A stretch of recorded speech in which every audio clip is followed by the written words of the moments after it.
서로 오니라라는 제목을 가지고 오늘 성부와 성자와 성령의 이름으로 말씀을 전하고자 합니다. 오늘 함께 삼위일체 하나님께서 함께 하시는 시간 되길 간절히 원합니다. 오늘 이야기는요, 영화나 소설로 치면 클라이막스에 해당하는 지점입니다. 에서를 만나기 전까지 야곱의 이야기를 다시 정리하면 이렇습니다. 야곱은 눈이 어두운 아버지를 속이고 형의 장접권, 축복을 가르칩니다. 형이 노여워하자 두려움을 느껴서 외삼촌 라반의 집으로 도피합니다.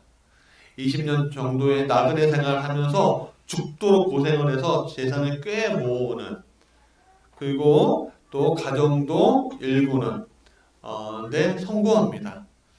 그리고 고향으로 돌아가려고 하는 그 순간에 있지만 형 에서가 그의 장정 400명을 거느리고 야곱에게 온다는 전가를 받습니다. 그때 야곱은 어떻게 하죠? 두려움에 빠집니다. 야복나루에서 홀로 남아 하나님의 사랑과 격투를 벌입니다. 근데 거기서 반전이 일어나죠. 하나님을 만난 겁니다. 이 인생의 막다른 곳에서 하나님의 사랑과 겨루 이기는 경험을 하게 되고 하나님과 대면하여 보았다는 뜻의 이스라엘이라는, 하나님과 겨루 이겼다는 뜻으로 이스라엘이라는 이름을 가지고 됩니다. 그런데 야곱은 이제 통과해야 할 마지막 단계가 있습니다. 그것은 바로 형과의 관계를 푸는 것이죠. 이것은 20년 동안 야곱이 가지고 있던 숙제였고 죄책감의 원인이었습니다. 이제는 맞닥뜨려야 합니다. 두렵고 힘든 일이지만 이제는 어쩔 수 없습니다. 모든 것은 하나님께서 해주셔야만 했죠. 이 문제가 해결되지 않으면 야곱은 죽을 수도 있고 아니면 아버지께로 돌아갈 수도 없게 됩니다. 이제는 맞닥뜨려야 합니다. 맞닥뜨려야 돼요. 여러분, 우리가 야곱처럼 가족 간의 갈등을 겪는 원인들이 다양하게 있지요. 재산 문제, 성격 차이 문제, 종교 간의 문제, 여러 가지 다양한 문제들이 오늘 우리 가족들과의 불화를 만들어내고, 가족들과 다시는 안 봐! 다시는 내 호적에서 파버리겠어! 이런 식의 이야기를 듣는 그런 순간들이 옵니다. 얼마 전에 참 안타까운 일들이 있었어요. 아니, 작은 아이가 집에서 굶어 죽은 거예요. 근데 굶어 죽었는데 내용은 맨 처음에 알고 보니까 엄마가 그 아이를 놓고선 시집 간 거예요. 새 결혼한 거예요. 그 아이를 가끔 이렇게 보긴 했는데 그 아이가 죽든 말든 신경 안 쓰는 거예요. 그 아이가 죽었습니다. 그래서 사실 공분이 일어나고, 아니 어떻게 그럴 수가 있느냐라고 사람들이 막 올라왔는데 또 놀라운 사실이 벌어졌습니다. 뭐냐면 경찰이 조사를 했는데 보니까 엄마의 DNA가 아니라 외할머니의 DNA를 가지고 있는 거예요. 이 아이가, 이 여자아이가. 아니 이게 어찌된 일인가. 보니까는 경찰에 의하면 이렇습니다.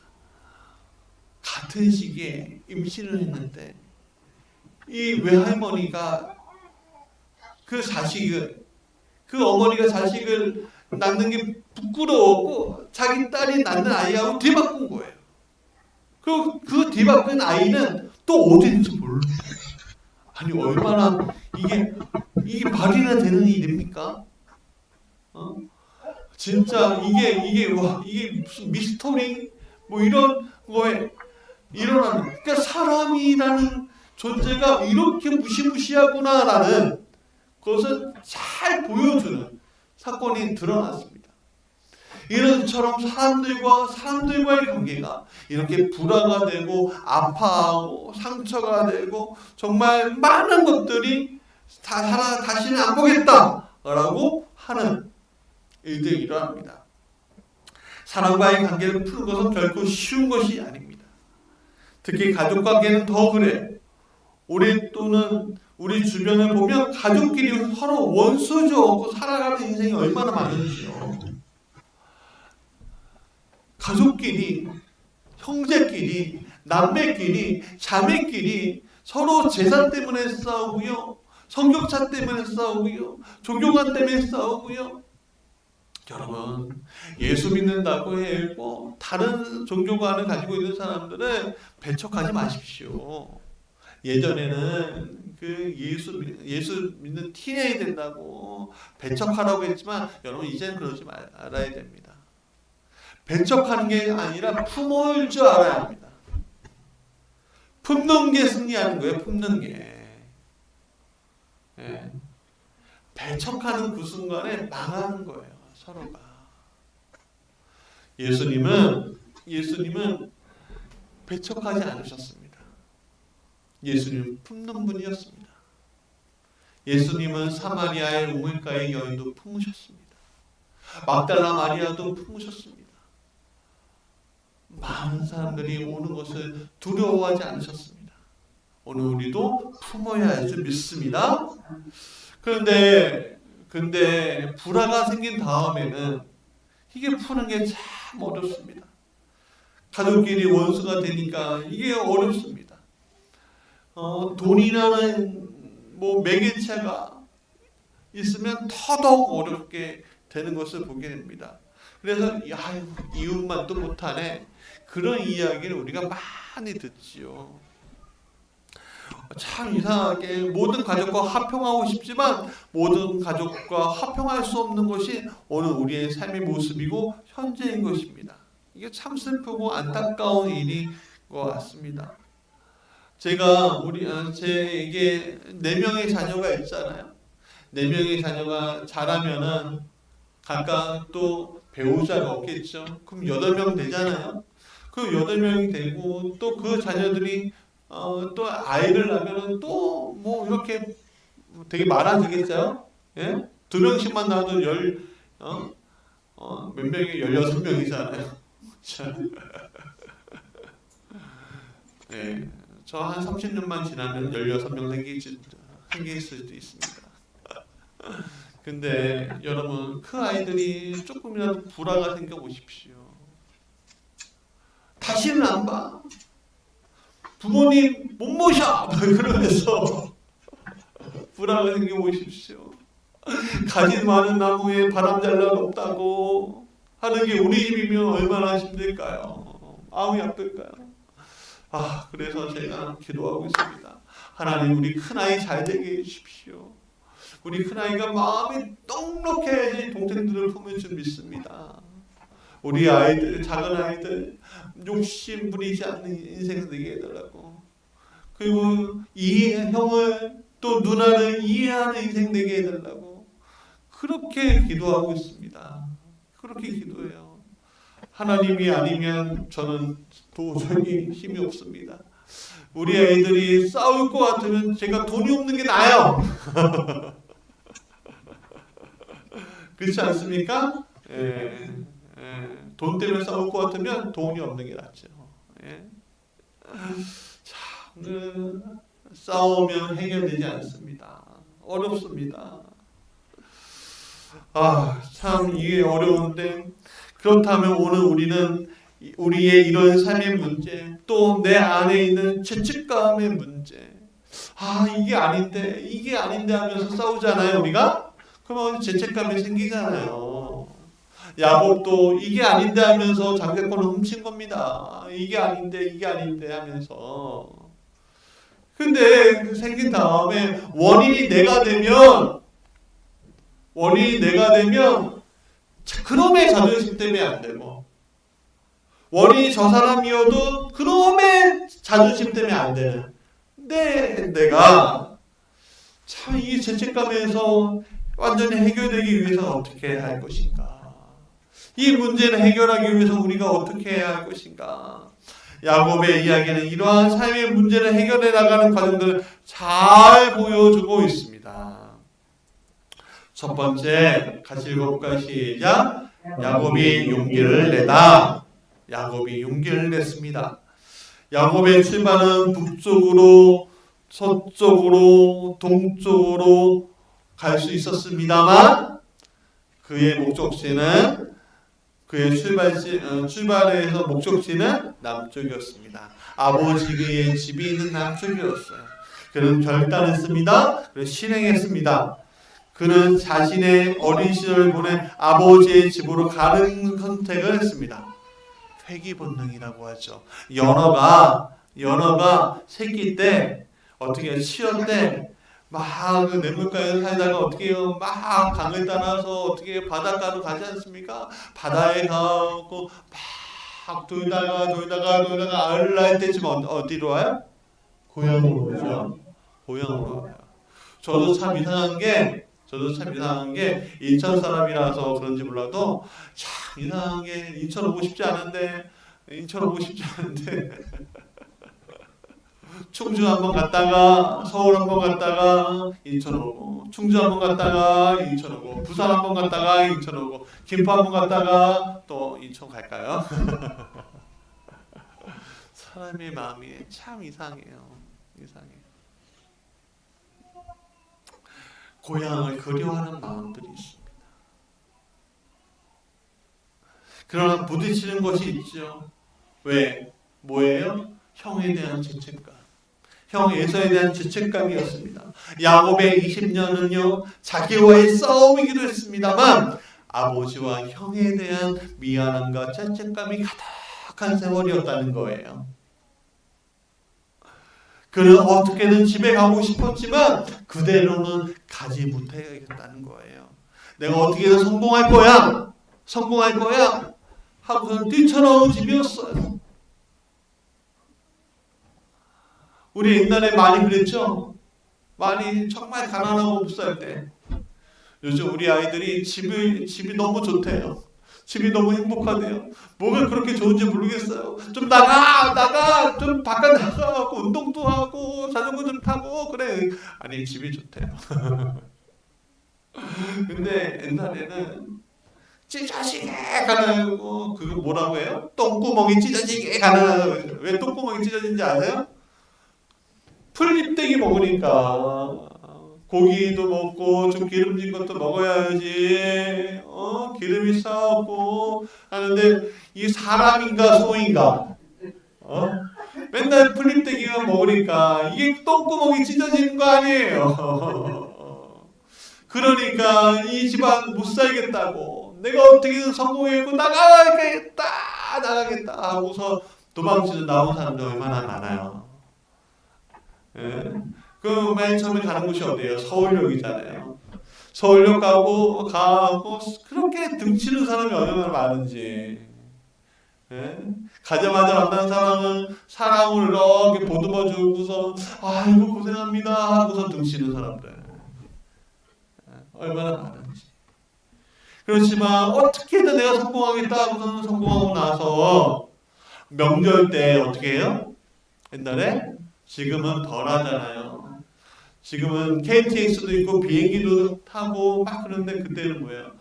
버스 아니면 기차 타야 되는데 버스는 얼마나 돌아가는지 하는 건지 많은 건지 이거는 왜 이렇게 많이 서는 건지 근데 사람들은 얼마나 많이 사는 건지 가득 차고 기성행렬이 어떻게 해요? 끝까지 어디 서울역 광장에 가득 찰 때까지 사람들이 펴없겠다고 명절에 집에 나는 내려가겠다. 아니 일요일날 한번 갔다 오면 되지. 근데 그때는 어떻게 했어요? 7일 동안 일주일 7일이면 7일 동안 일했잖아요. 쉬는 날이 없잖아요. 그러니까 명절이면 그렇게 꾸역꾸역 가는 거예요. 근데 꾸역꾸역 가는데 맨손으로 가요? 나 그래도 좀 괜찮아요 하고서 양보 좀 빼입고 포마드 기름 딱 하고 그리고 어떻게 그 선물 세트 좀 이렇게 들고 그리고 애들 추렁추렁 들고서 오잖아요. 그런 다음에 좀 살게 되니까 자동차 들고 오고 그렇죠?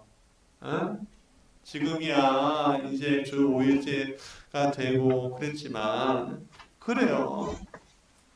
그 회귀 본능이라는 게 있는 거예요. 사람이라는 게. 근데 여러분 죄책감을 가지고 사는 사람은요 회귀 본능을 가지고 있어도요 갈 수가 없는 거예요. 용기가 있어야 돼요. 왜냐하면은 가면 또 싸울 걸, 또 싸우면 어떡해 하는 그 불안감을 이길 수가 없는 거예요. 여러분 죄책감은요 때로는 우리를 미래로 인도하는 것에 대한 거부감을 가지고 있습니다. 미래로 가기 거부하는 그런 작용을 해요. 반작용을 해요.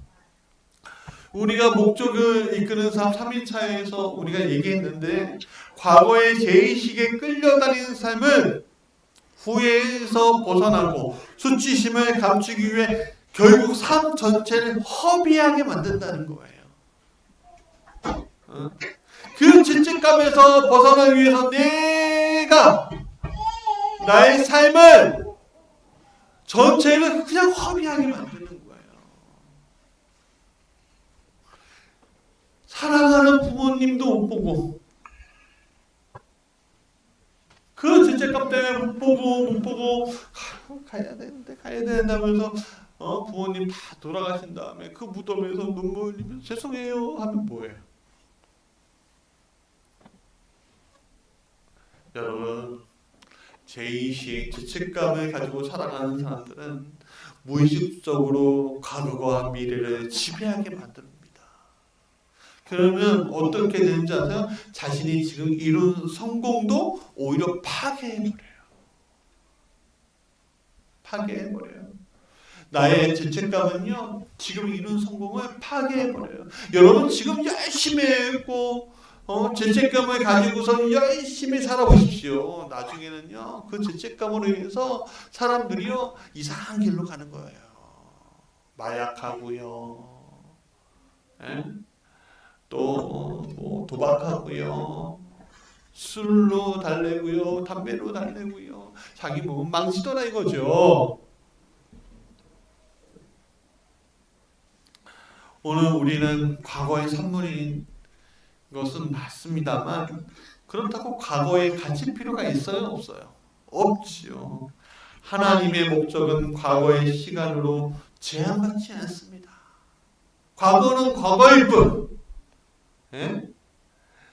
과거의 문제로 인해서 오늘 우리가 영향을 받을 수는 있지만 그 영향은 우리 용기에 따라 얼마든지 바꿀 수 있다는 거예요. 그래서 우리가 뭐라고 해요? 새 출발이라고 하잖아요. 새 출발은 뭐예요? 과거와 단절하겠다는 거예요. 과거와.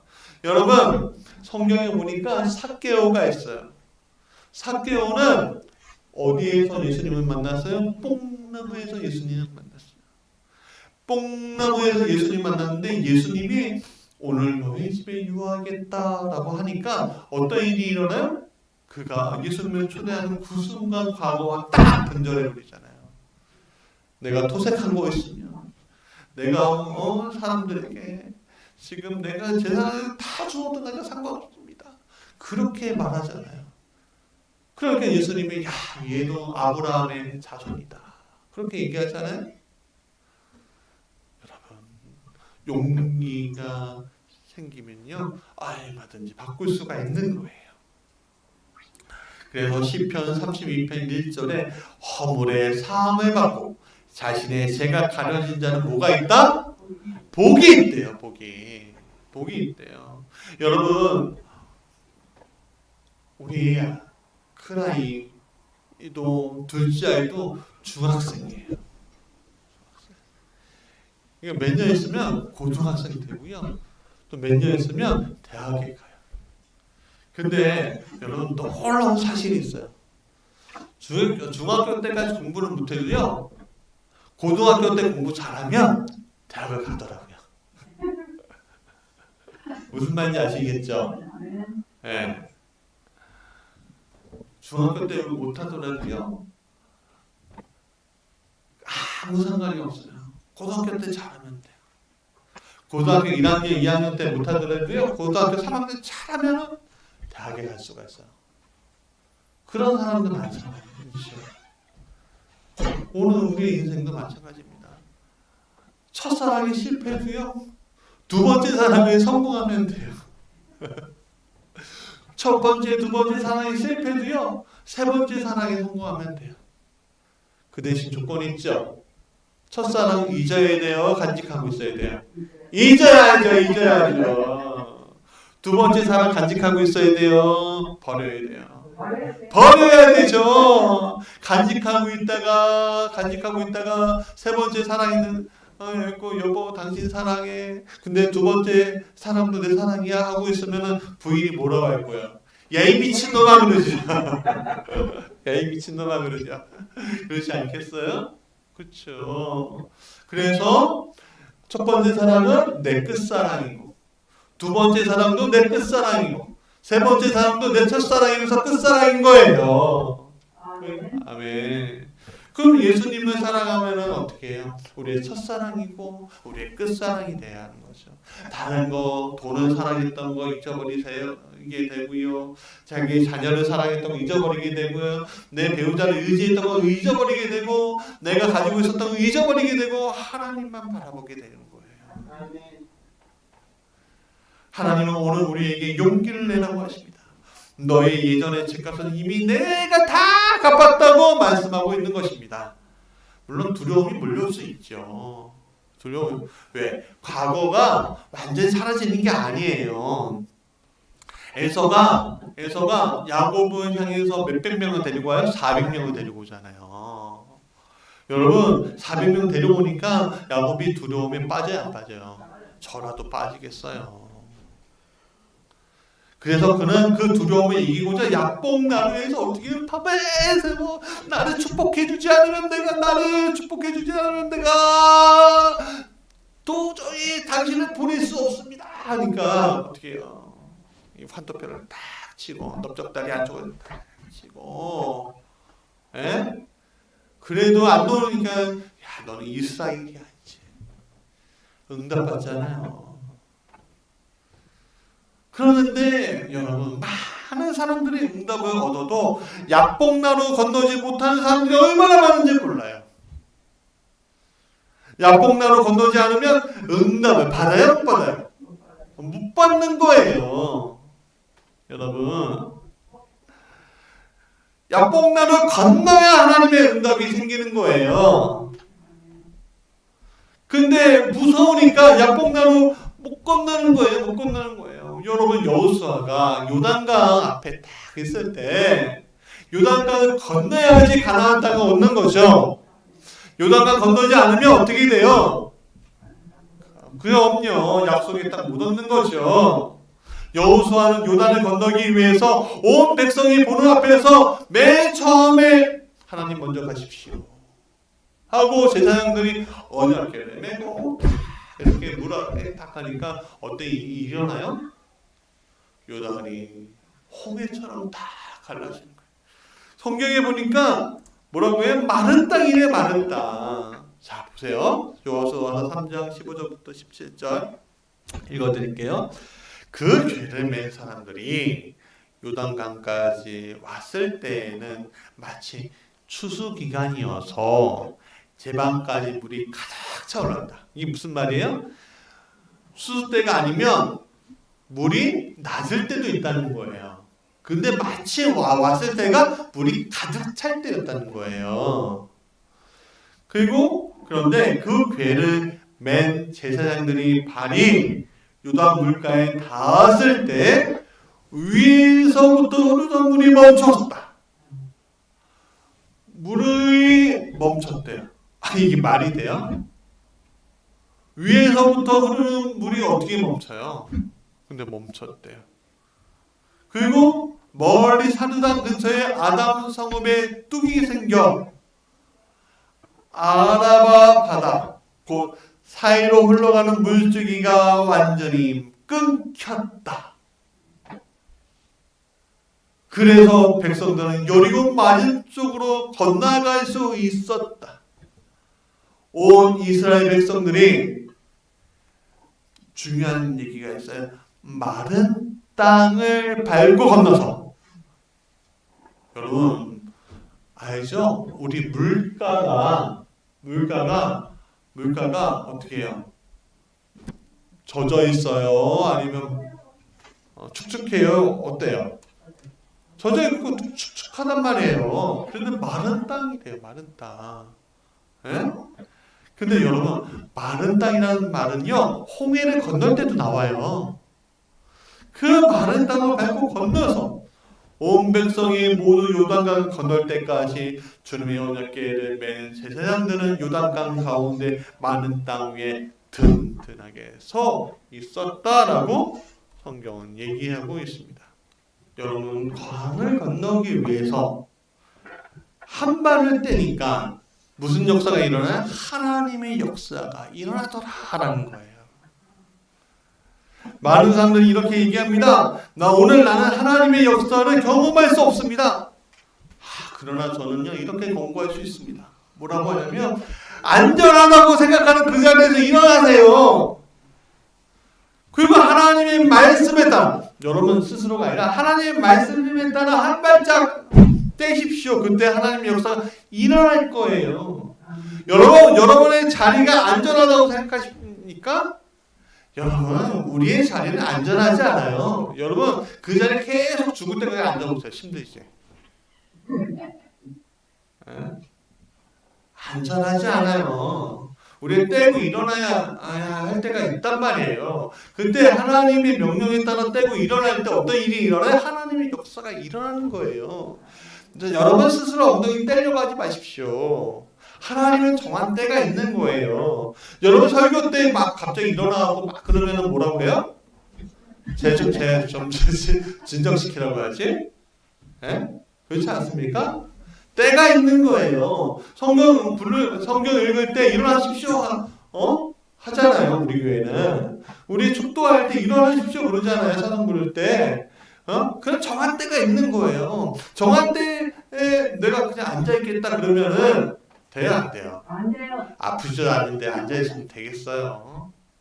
네? 앉아있으면 아픈 거죠. 정한 때가 있는 거예요. 근데 그때 일어나야 한다는 거예요. 발을 떼야 된다는 거예요. 그때 하나님 역사가 일어난다는 거예요. 그거 잊지 마십시오. 두 번째, 시작. 하나님이 준비해 주셨다. 하나님의 준비가 있었다는 거예요. 염려와 불안을 가지고 출발한 여정의 마무리가 되는 시점이었습니다. 이제 약복나루를 건너고 형 에서와 그의 상정 400명을 만날 차례가 되었습니다. 불안하고 떨리는 순간이죠. 형 에서가 다가올수록 얼마나 심장이 두근두근거리는지, 형이 어떻게 할지 이제 하나님의 손길에 달려있는 거예요. 누구의 손길? 하나님의 손길. 형 에서가 다가옵니다. 가족들을 다 서게 해요. 그리고 맨 앞으로 가서 형을 맞이합니다. 야곱은 에서를 맞이할 때 쩔뚝거리면서 오면서 한 번 절하고, 두 번 절하고, 세 번 절하고, 네 번 절하고, 5번 절하고, 6번 절하고, 7번 절하자 눈물이 뚝뚝뚝 떨어지는데, 그때 형이 그 야곱을 보면서 눈물 흘리면서 우는 거예요.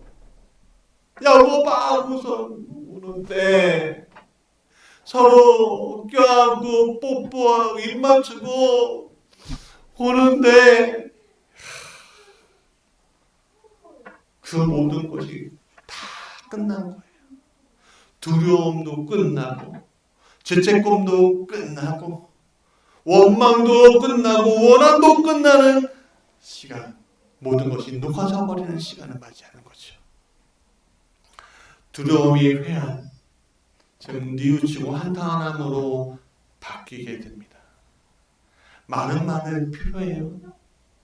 많은 말이 하지 않아도 모든 것이 다 해도 돼요. 버리는 모든 것이 다 한독듯하게 됩니다. 여러분, 우리가 배가 아프잖아요. 배가 막 아파오고 죽을 것처럼 창자가 삐뚤린 것처럼 막 그리고 화장실에 딱 앉아갖고 내 것을 막 밀어내는데 밀어내도 아파요? 안 아파요? 아프잖아요. 아프고 막 아파오고 나 병원 가야 돼. 아프다고 막 울어도 모든 것이 다 끝나면 어떻게 돼요? 아파요? 안 아파요? 사라지는 거예요. 내 속에 가득 찼던 원망, 두려움 그런 것들이 그 눈물로 다 사라지게 되는 거예요. 하나님이 그렇게 준비하신 거예요. 이 장면을 보면서 저는 복음서에 있는 돌아온 탕자 이야기가 생각이 나더라고요. 또 탕자가 어떻게 했죠? 자기 아버지 유산을 가지고 재산을 가지고 어떻게 타국에 가서 호랑방탕하게 살다가 돼지들이 먹는 지엄 열매도 얻지 못하자 어떻게 해요? 아유 내가 아버지 집에 가면은 이거라도 먹을 텐데 하고선 이것보다 대우가 날 텐데 하고선 턱턱 오는데 멀리서 그 아들이 보이는 거예요. 그래서 어떻게 해요? 그 아버지가 막 달려가서 아들아 하고선 달려가고 오잖아요.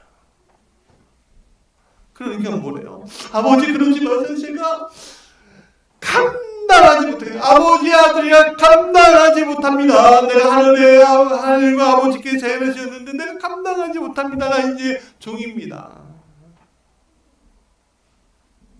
그래서 아버지께 돌아가 혼나고 종이라도 될 것이라고 생각하고 돌아갔는데 아버지는 멀리서부터 뛰어와서 그 아들을 안아요. 왜 안아주죠? 아들이니까 안아주는 거예요. 거기에 뭐가 들어갔어요? 측은지심이 들어가 있는 거예요. 측은히 여겨라고 해서 측은히 여겨. 여러분, 형을 만난 야곱도 아버지를 만난 이 탕자도 혼날 것을 세상했지만 혼나지 않고 오히려 안김을 당합니다. 왜? 측은 심이 일어나니까. 측은히 여겨 심이 당하니까. 그 측은한 마음을 누가 주신 거예요? 하나님이 에서에게 주시고 이 탕자의 아버지에게 주신 거예요. 여러분 오늘 이 불쌍히 여겼기 때문에 오늘 우리를 구원해 주신 거 아니겠어요? 하나님이 우리가 잘나서 구원해 주셨나요? 우리가 대단해서 구원해 주셨나요? 아니에요. 우리가 측은한 거예요. 불쌍한 거예요. 왜? 우리가 영원히 살도록 창조되었고 영원히 하나님과 동행하게끔 창조되었는데 우리의 원형이 누구예요? 예수님이잖아요. 창조되었는데 죽으러 가니까 내 창조품이 죽으러 가는구나. 내 그 마음 가운데 하나님이 측은심이 올라와서 누가 대신 죽어주신 거예요? 자기 자신이 죽으신 거잖아요. 그 아들. 여러분 측은함을 주님이 준비시켜 준 거예요. 그 측은함이 자신이 그토록 미워했던 동생에 대해 안 좋은 생각과 복수심을 예서에게서부터 벗어나게 만든 거예요. 여러분 왜 나를 구원해 주셨을까? 우리는 내가 잘나서 구원받는 줄 알고 내가 어떻게 선택받아서 구원받는 줄 알고 내가 어떻게 해서 특별해서 구원받는지 아는데 아니 불쌍해서요. 야 저대로 가다가 진짜 야 그거 있잖아요. 그거 있잖아요. 저거 우리 집 막내가 얼마나 대단한지 아세요? 오늘 아침에 우리 아이가 큰 아이가 말을 안 해요. 양말 신으라고 하니까 말을 안 해요. 야! 그러니까 이 아이가 뭐라고 하는지 아세요? 야! 그러는 거예요. 근데 그게 이 아이가 저도 그렇고 우리 아내도 그렇고 큰 아이도 그렇고 그게 이 아가 무서워서 그랬을까요? 아니에요. 측은해서. 여러분 그냥 귀엽잖아요. 그런 것들이. 에? 저것도 조그만 녀석이 발악을 하는구나. 그래도 어떻게 해요? 양말 신기고 와야죠. 하나님이 우리를 얼마나 사랑하시면 어떻게든 데려오려고 십자가에서 죽으신 거잖아요. 그렇지 않습니까? 여러분, 인생을 잘못 살고 정말 누가 보아도 저거 죄인처럼 살아왔는데 라고 생각했던 사람이 천국에 가 있으면 말이 돼요, 안 돼요? 안 되죠? 그게 우리예요. 그게 나란 말이에요. 예? 그게 나란 말이에요. 남 얘기할 필요 없어요. 오늘 요번에 전재용 씨라고 전두환, 어? 이 강주 사람들 그렇게 학살했던 그 전두환, 수많은 사람들을 피해했던 그 전두환의 아들이 목사가 된다고, 신학 공부를 한다고, 하니까 주변에서 말들이 많아요. 저게 어떻게 인간이냐, 저거 회개도 안 하면서 막 말들이 많아요. 맞아요, 나쁜 놈이죠. 나쁜 놈이에요. 나쁜 놈이죠. 예? 근데 왜 저 티끌은 보는데 왜 우리 눈에 들보는 안 보냐고요. 들보는 안 보냐고요. 우리는 의롭지 않아요. 우리는 의롭지 않아요. 저 사람을 통해서 그런 데잖아요. 자기 아버지 전두환이가, 야, 너가 목사 되면 내가 그 교회 출석하겠다지. 전두환 같은 인간도 천국 가면은 우리에게 천국 길이 얼마나 넓어요. 근데 그 넓은 길 안 가려고 하잖아요, 사람들이. 왜 안 가요? 전두환이가 가기 때문에 안 가요? 아니요. 전두환이가 가기 때문에 안 가는 게 아니라 나의 무시함과 나의 교만함과 나의 자만심과 나의 거룩하지 못함 때문에 못 가는 거예요. 하나님께서는 이 전두환 같은 인간에게도 구원의 길을 열어주신다는 거예요. 예. 심판은 잘못은 했죠. 그렇죠? 욕은 먹어요. 저는 구원 받았어도 욕은 먹어야죠. 그런 인생은. 그렇지만 천국의 문은 열려 있는 거예요. 누구를 믿기만 하면? 예수를 시인하기만 하면. 그걸 내가 뭐라고 하겠어요? 하나님이 하시는 문제지. 그렇지 않아요? 그래서 시편 23편 4절의 표현처럼 내가 사망의 음침한 골짜기에 있을지라도, 내가 잘나서 사망의 음침한 골짜기에 가는 걸까요? 아니요. 내가요 까불다가 음침한 골짜기 가는 거예요. 사망의 음침한 골짜기 물 위에서 떨어져 나와고 있다가 그렇게 가는 거예요. 그러나 주의 지팡이와 막대기로 나를 구원해 주신다는 거예요. 그래서 저 사람도 가는 천국, 나 같은 사람도 갈 수 있도록 하나님 열어주신다는 거 여러분 잊지 마시기 바랍니다. 세 번째 같이 해볼까? 시작. 눈물이 화해를 이루다. 야곱과 에서와 화해할 수 있는 것은 20년간의 원한과 죄책감을 이길 수 있었던 것은 바로 눈물이었어요. 물론 악어의 눈물도 있죠. 악어의 눈물도 있죠. 우리 꼬맹이가 막 아침에 막 우는 거야. 엄마한테 짜증 부리면서 엄마는 바빠갖고 준비하고 있는데, 그러니까 이 아이가 막 우는데 왜 우는데 제가 다가왔죠. 그거 안아주면서 가냐 왜 우니? 왜 우니까 이 아이가 이렇게 얘기해요. 호랑이가 무서워서요! 라고 얘기하지 않고 카보숟가락 카보숟가락 그러는 거예요. 카보숟가락. 그때 안경을 안 끼고 있었는데 카보숟가락이 딱 보이더니 딱 카보숟가락 딱 주니까요. 여러분, 예전에는 호랑이보다 꽃감이 무서웠지만 이제는 호랑이보다 카보숟가락이 무서운 거예요. 애가 울으면 딱 멈추잖아요. 응? 카보숟가락을 딱 하면서 얼마나 행복해 하시던지. 이 아이의 눈물은 무슨 눈물? 악어의 눈물. 자신의 욕망을 이루기 위해서 흘리는 눈물. 그러나 하나님이 준비하신 눈물은 그 눈물이 아니죠. 에서는 야곱이 쫄뚝거리면서 자신에게 오는 것을 보자. 갑자기 또 그가 쫄뚝거리면서 전하는 것을 보자.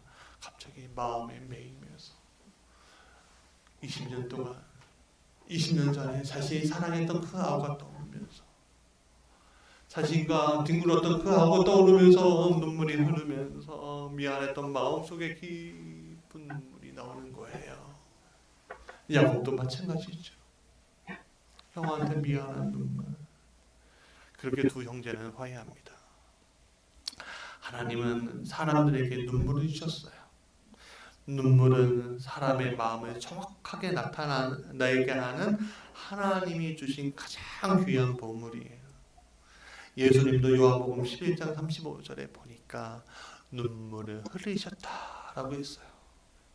예수님은 주변 사람들이 나사로가 죽은 것에 대해서 비통해하면서 울자 심령의 비통을 느끼시며 우셨다 하셨어요. 오늘 우리가 여러분 세상은 나를 위해서 오는 것이 얼마나 나만을 위해서 오는 것은요 어쩌면 굉장히 이기적인 거예요. 우리가 세상을 바라면서 눈물을 흘릴 줄 알아야 돼요. 저기 멀리 미얀마 땅에 있는 사람들이 죽어가는 것을 보고서는 우리가 눈물을 흘릴 줄 알아야 돼요. 우리의 가난한 이웃들이 가정 불안 때문에 찢어지고 또 아이가 죽는 것 때문에 눈물을 흘릴 줄 알아야 되고 비통해야 할 줄 알아야 한다는 거예요. 그런데 많은 신앙인들이 눈물이 메말라 있는 거예요. 왜 메말라 있죠? 사람들을 위해서 안 울고 자신을 위해서도 울지 않는 이들이 굉장히 많아요. 믿는 사람이라고 하는데. 그러니 어찌 하나님 나라를 위해서 울겠어요? 울지 않으니까 정죄하고요. 울지 않으니까 판단하고요. 울지 않으니까 하나님을 내리치는 거예요. 말로 내리치고 팔로 내리치고 팔로 짚어엎는 거예요. 온갖 것을 이용해서 아프게 하는 거예요. 오늘 우리를 살펴보아야 합니다. 내 입술에서 애통하는 마음이 흘러나오지 않고 정죄하고 불평하는 말들이 나오지 않는다면 100% 나는 정죄하고 불평하는 말들이 나온다면 100% 나는 눈물이 메말라 있는 거예요. 예레미야는 9장 1절에 이렇게 얘기합니다. 어찌하면 내 머리는 물이 되고 내 눈은 눈물의 그늘이 되고 죽임을 당한 딸 내 백성을 위하여 주여로 울리로다. 그 백성을 보면서 제발 좀 돌아와, 제발 좀 돌아오면 눈물을 흘릴 줄 알아야 되는데 사람들이 눈물을 흘리지 않아요.